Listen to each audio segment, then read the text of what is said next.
So this one's going to be just heaps of fun to work on. So down here, I can show it to you. This is the 5-volt regulator, which is plugged in on the top, and right below it here is a tantalum running between the input and ground.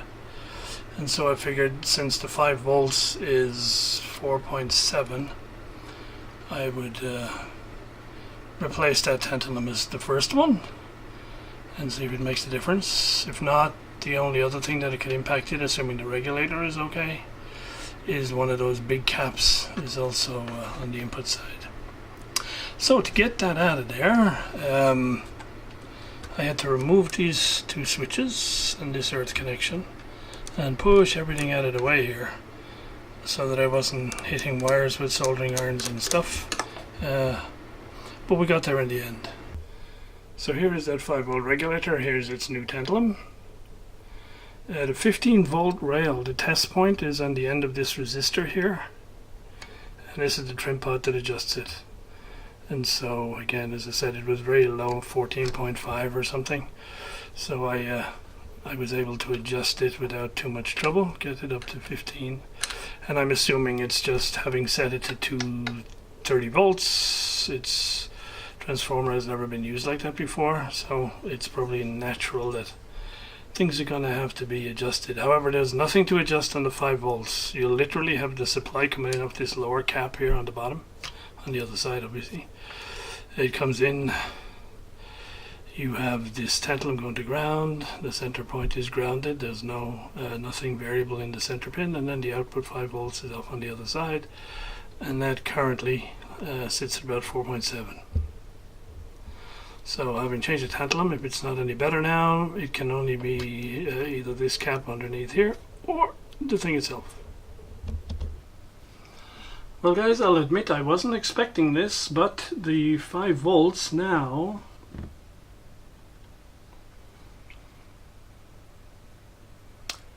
is spot on 5 volts. However, the 15 volts had jumped to 16, and so I had to tweak it to get it back down to 15. So that dear old tantalum is definitely having an impact here. Okay, so we're some progress of a sort. So now that I have the 5-volt rail working in the plus and minus 15, the third split rail is plus and minus 25, and we don't have that at all. There's absolutely nothing on the test point for plus 25 volts. And guess what? When I look into the circuitry, it's where all the work seems to have been done in the past. So either there is something which tends to blow up the 25 volt rail, or the previous guy gave up before he got it working properly. Okay, I'll see if I can show you some of this. So this section up at the top here is really the power supply, and it's towards the end of this and down here that a lot of the work has been done. The op amp, which is in here, has been replaced, and a lot of componentry around here is replaced. There was a lot of gunk, white sort of stuff all running down the board here, so I cleaned all that off.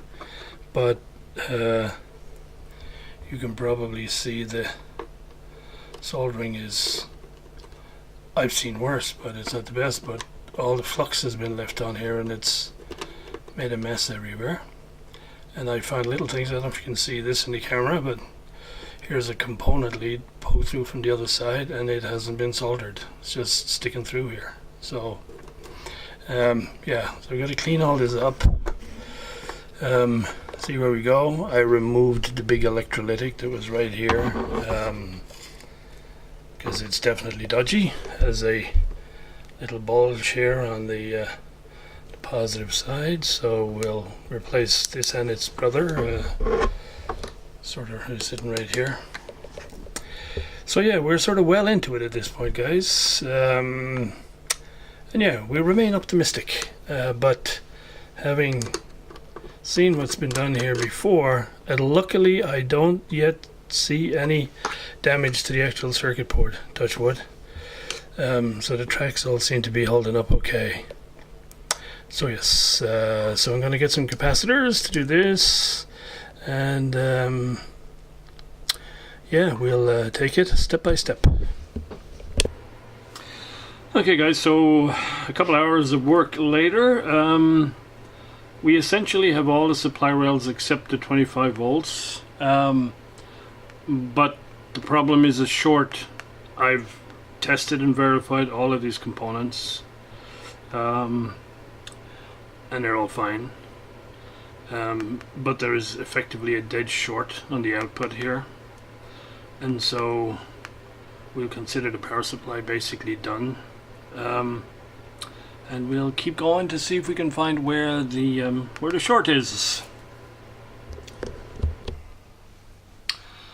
Well guys, it looks like I'm going to have to go ahead and gunshot replace all these tantalums, because the short, this guy is dead short. And so since this is the second one, the first one that wasn't dead short, but it was dragging down to plus 5 volts. So it looks like I'm just going to have to get stuck in and replace them all. Just to keep life simple, there are some capacitors here right at the edge of the board, but the side frame is over them, so there's no way you can get access to these to the solder side of the board without, you have to take it all off, and so there's a gazillion screws and but we're getting there. So at this stage we're probably about a third of the way through. Almost half of the caps are changed, the tantalums, but in terms of work, there's a lot more work, because all the red ones are replaced running up this back edge here and across the top.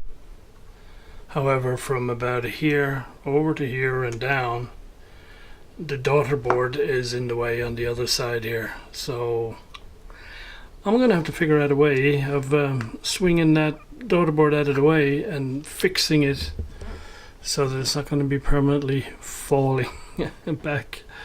Yeah, time for a little break here while we try and figure this out.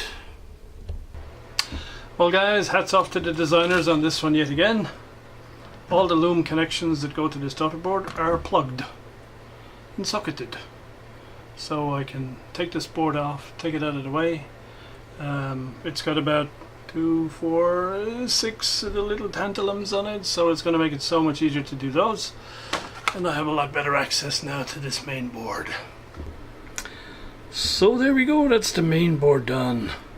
The forest of red tantalums is replaced by a forest of mustard colored tantalums. Hopefully good for another couple of years. Onto the daughter board.